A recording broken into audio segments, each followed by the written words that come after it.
ওদিকে চল। দেখতে পারেন না, কানা নেই, দেখে চলবি তো কলকাতা শহর। হ্যাঁ কি হলো? ও বাবা, ও বাবা, ঘরে কেন? রাঙ্গদা, কি গো, কলকাতার স্টেশনটা কি বড় না? এই দেখে এরপরে যখন দোতলা বাসের উপর চাপবি তখন তো চোখ একবারে তো বেরিয়ে যাবে। দোতলা বাসে চড়তে কেমন লাগে? ঠিক কিরকম লাগে জানি, মনে হয় নিজে বাড়ির দোতলার বারান্দার সোফাতে হেলান দিয়ে বসে আছে, আর বাড়িটা যেন অর্জুনের পুষ্পক রথের মতো ভেসে ভেসে চলেছে। কি আরাম। চল তোকে চাপ দেখে চল।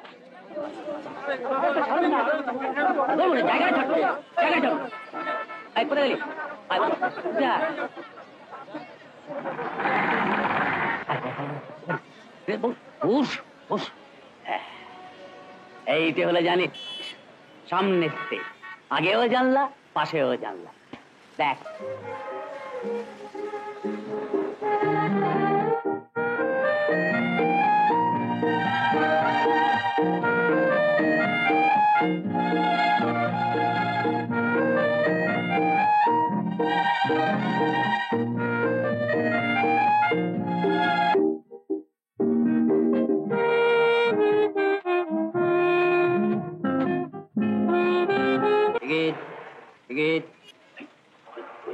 কেন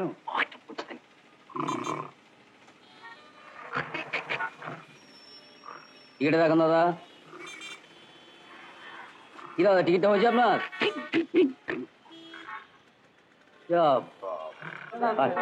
সাধারণ ওদিকে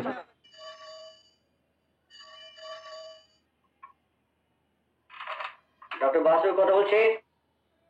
হ্যাঁ বলুন স্যার। হ্যাঁ একটা কথা শুনলাম, তুমি নাকি কলকাতা ছেড়ে পাটনায় গিয়ে প্র্যাকটিস করবে। ব্যাপারটা কি স্যার, আমি যখন ঘরটা ভাড়া নিয়েছিলাম তখন ল্যান্ডলর্ড স্পষ্টই বলে দিয়েছিলেন যে টেম্পোরারি ভাড়া দিচ্ছেন, 1 মাসের নোটিসে ছেড়ে দিতে হবে। না না না, কোনো এগ্রিমেন্ট নেই, জাস্ট আ ক্যাটসি।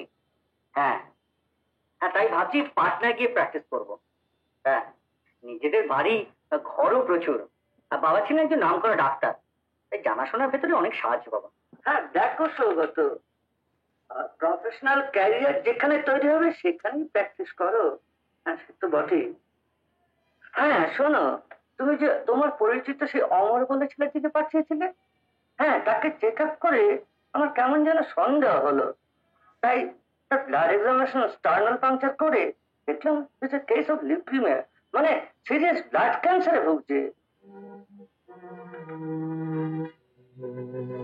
Already detected. হ্যাঁ, এইসব রোগীকে টেনে হেসে কতদিন বাঁচাতে পারবে? পয়সা কড়ির অবস্থা কেমন? না না, পয়সা কড়ি তেমন কিছু নেই, কিন্তু স্যার খুব ভালো গান করে আর গান লিখে। হ্যাঁ মাঝে মাঝে ফাংশন থেকে কিছু কিছু রোজগার করে, কিন্তু সেটা স্যার খুবই সামান্য। থাকার মধ্যে একটা বাড়ি, কয়েকটা গানের খাতা আর একটা অর্গান। কিন্তু জানেন স্যার, অমর কিন্তু অদ্ভুত ছেলে। ওর বাড়িতে আমি কয়েকবার গেছি, নিজের বলতে কেউই নেই। ভাড়াটেদের সঙ্গে আলাপ করিতে বলে এ আমার বোন, এ আমার কাকা, এ নিয়ে আমার সংসার। হ্যাঁ, আর শুধু শুধু মজার মজার কথা বলবে আর মিট মিট করে হাসবে। Very sad, very sad. হ্যাঁ দেখো সৌগত, ও যখন তোমার এত পরিচিত তখন ওকে হসপিটালাইজ করে দাও। হ্যাঁ আমি ফ্রি ক্যাবিনের বন্দোবস্ত করে দেবো, আরে ওষুধপত্র ফ্রি হয় বইকে। হ্যাঁ দেখো, স্পেশাল কেয়ারে থাকলে কয়েক মাস বেশি বাঁচবে। এক্সপেক্ট করছেন কতদিন বাঁচবে? হ্যাঁ হার্ডলি 1 বছর। কনফার্ম হওয়ার পর আপনার কাছে গিয়েছিল? হ্যাঁ ও এসেছিল আমার কাছে, ব্লাড রিপোর্ট, এক্সরে এসব নিয়ে যাওয়ার। আমি ওকে দিইনি, কারণ জানতে পারলে, জানার পরে যদি হঠাৎ মেন্টাল শক হয়। স্যার প্যাথোলজিক্যাল রিপোর্ট গুলো ওর হাতে দেবেন না। হ্যাঁ, আর ওর যে ব্লাড ক্যান্সার হয়েছে এই কথাটা ওকে জানাবেন না। হ্যাঁ রাখছি স্যার, রাখছি।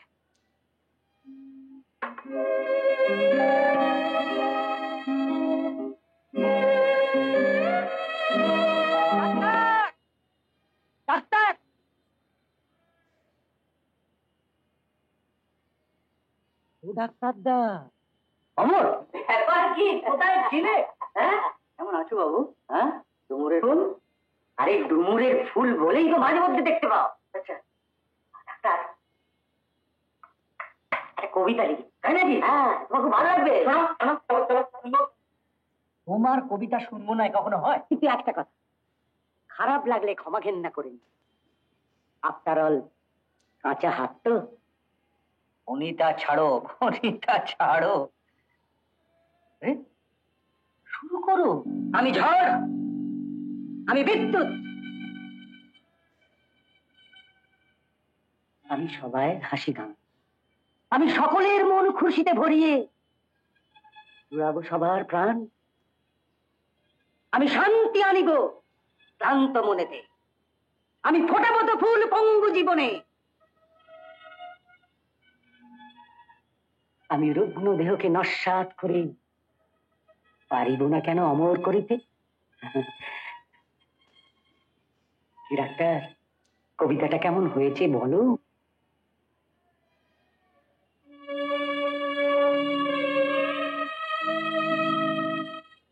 ডাক্তার দা, মনটা আজ কিরম কিরম মনে হচ্ছে? অমর, পাটনা থেকে একটা চিঠি এসেছে।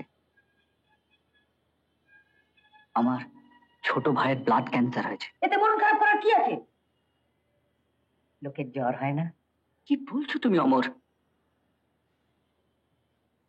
ব্লাড ক্যান্সারের লোকে বাঁচে না। আরে কি মুশকিল!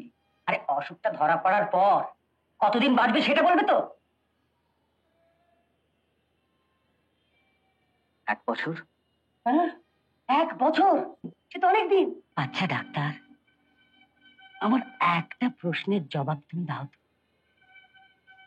রোগীর রোগ সারাবার জন্য সবচেয়ে বড় ডাক্তার কে? পারলে না তো? রোগীর রোগ সারাবার জন্য সবচেয়ে বড় ডাক্তার যে রোগীর সবচেয়ে বড় বন্ধু। না না না না, শুনবো না শুনবো না, তোমার কোনো কথাই শুনবো না। কালি তল্পি তল্পা গুটিয়ে সোজা আমার বাড়ি। সাইনবোর্ডে বড় বড় হরফে লেখা থাকবে, ডক্টর সৌগত বাসু। ওখানেই তোমার চেম্বার, ওখানেই পেশেন্টের কেবিন। আচ্ছা আচ্ছা ডাক্তার, ধরো এই রোগটা না হলে আমি আরো 20 বছর বেঁচে থাকতাম। তো এখন যখন জেনেই ফেলেছি তোমাদের সবাইকে ছেড়ে কয়েক মাসের মধ্যে স্পুটনিকে চেপে স্বর্গধামে চলে যাব, তখন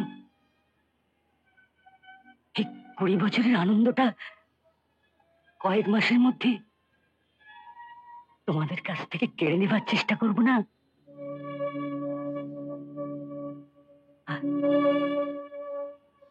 আর তা যদি না করি, তাহলে যে আমি ঠকে যাব। না না, ঠকতে আমি রাজি নই ডাক্তার, ঠকতে আমি রাজি নই। अरे झूठ बोले कौवा काटे, बोलो कौवा से डरी हो। झूठ बोले कौवा काटे, बोलो कौवा से डरी हो। झूठ बोले कौवा काटे, बोलो कौवा से डरी हो। ननन ननन ननन ननन ननन ननन ननन ननन ननन ननन। বাবা, বাবা আজকে যেন ভালো বিক্রি বাটা হয় বাবা। পাড়ার হতচ্ছাড়া মাস্তান ছেলেগুলো যেন ধার বাকি না চায় বাবা। বাবা, ভালো প্রফিট হওয়ার পর একটা ছোট্ট বাংলা পাইটের দাম যেন উঠে আসে।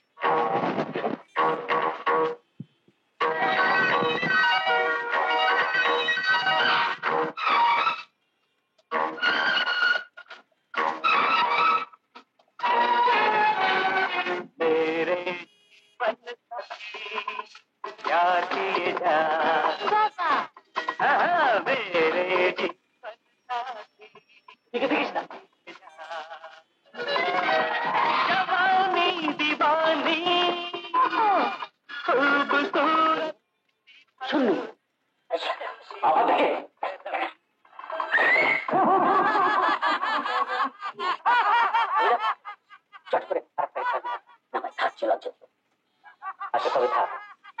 মজার সঙ্গে ছেলেটা কে রে? আগে তো কখনো দেখিনি। কি জানি কি মতলবে আছে।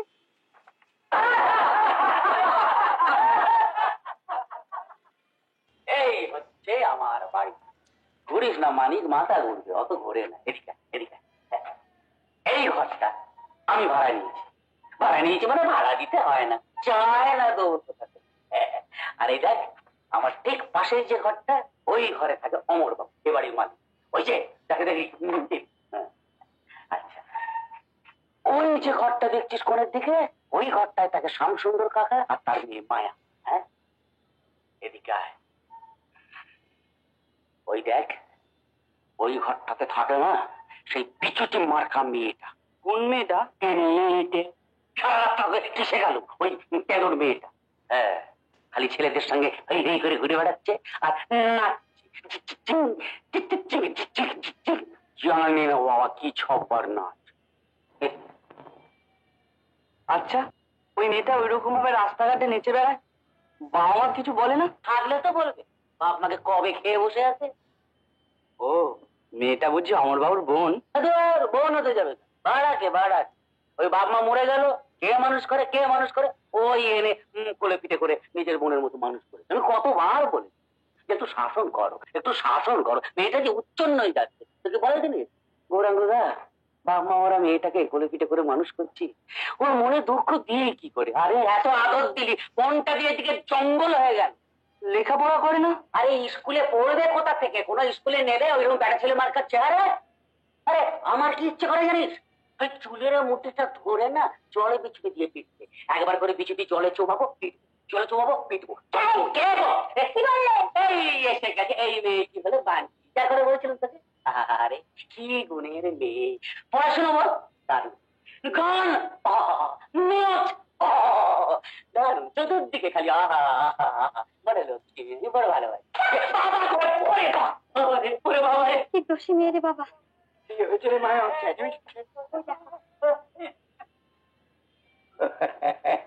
বান্টি আর গৌরাঙ্গর কাণ্ড কত দেখবে।